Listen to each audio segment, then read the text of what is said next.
بسم اللہ الرحمن الرحیم۔ السلام علیکم ناظرین، اس ویڈیو میں ہم آپ کو چاہ زمزم کی کھدائی کے بارے میں بتائیں گے۔ حضرت علی رضی اللہ تعالیٰ عنہ فرماتے ہیں، عبد المطلب نے بیان کیا کہ میں حتیم میں سو رہا تھا کہ خواب میں میرے پاس ایک شخص آیا۔ اس نے مجھ سے کہا طیبہ کو کھودیے۔ میں نے پوچھا کہ طیبہ کیا چیز ہے، مگر وہ شخص جواب دیے بغیر چلا گیا۔ طیبہ کے معنی ہے پاکیزہ، عمدہ، خوشبودار۔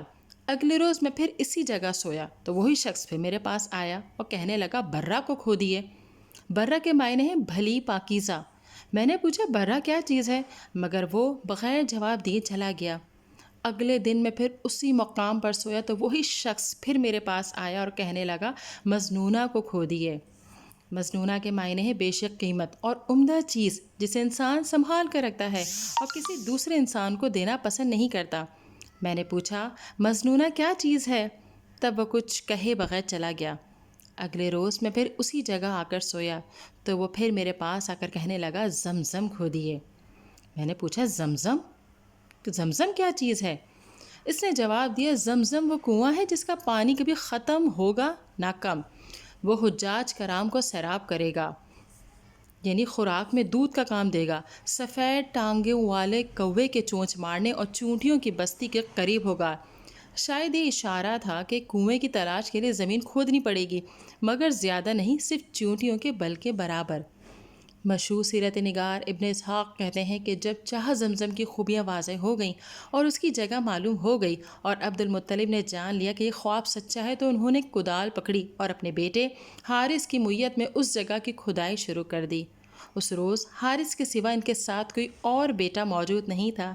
جب کھدائی کے دوران میں عبد المطلب کو کنویں کی منڈیر نظر آئی تو انہوں نے نعرہ تکبیر بلند کیا۔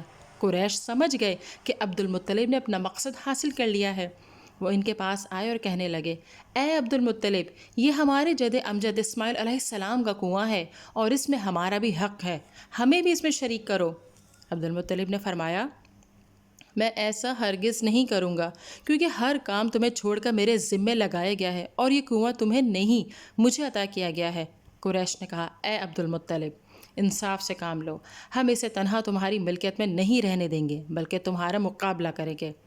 حضرت عبد المطلب نے فرمایا اگر یہ بات ہے تو پھر جسے تم پسند کرتے ہو میرے اور اپنے درمیان منصب تسلیم کر لو، میں اس سے تمہارا فیصلہ کروا لیتا ہوں۔ انہوں نے بنو سعد بن حزیم کی کاہنہ کا نام پیش کیا جو شام کے علاقے میں رہائش پذیر تھیں۔ عبد المطلب نے اسے تسلیم کر لیا۔ چنانچہ حضرت عبد المطلب نے اپنے خاندان کے چند افراد کے ساتھ رخت سفر باندھا۔ قریش کے ہر قبیلے کا ایک ایک فرد ان کے ساتھ روانہ ہوا۔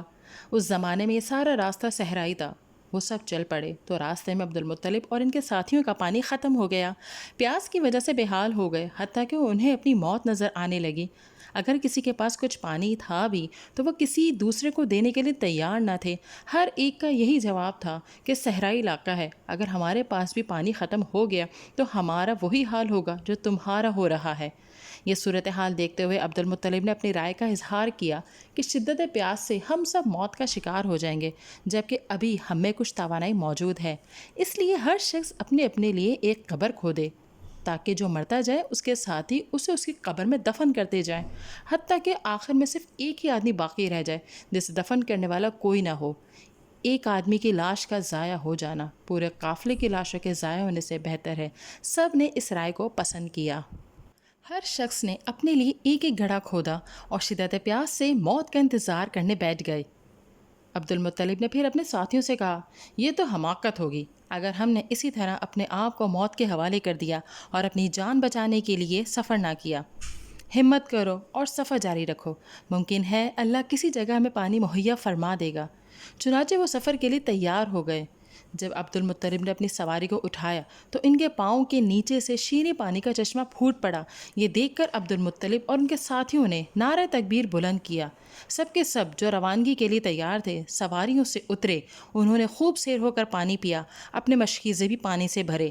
اب عبد المطلب نے قریشی قبائل کو جو تمام صورتحال دیکھ رہے تھے آواز دی کہ آؤ پانی لو اور دیکھو اللہ نے ہمیں سیراب کر دیا ہے۔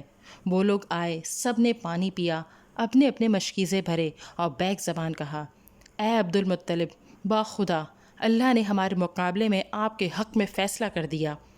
اللہ کی قسم اب ہم کبھی آپ سے زمزم کے بارے میں جھگڑا نہیں کریں گے۔ جس اللہ نے آپ کو اس بے آب و گیا جنگل میں سیراب کیا ہے، یقیناً اسی نے آپ کو زمزم کا کنواں عطا فرمایا ہے۔ خیر و برکت کے ساتھ اپنے زمزم کی طرف واپس چلیں، یہ آپ ہی کا حق ہے۔ چنانچہ وہ سب کاہنہ عورت کے پاس جانے کے بجائے واپس ہوئے اور قریش زمزم سے دستبردار ہوئے۔ ویڈیو پسند آئی ہے تو لائک کیجئے، شیئر کیجئے اور چینل کو ضرور سبسکرائب کیجئے۔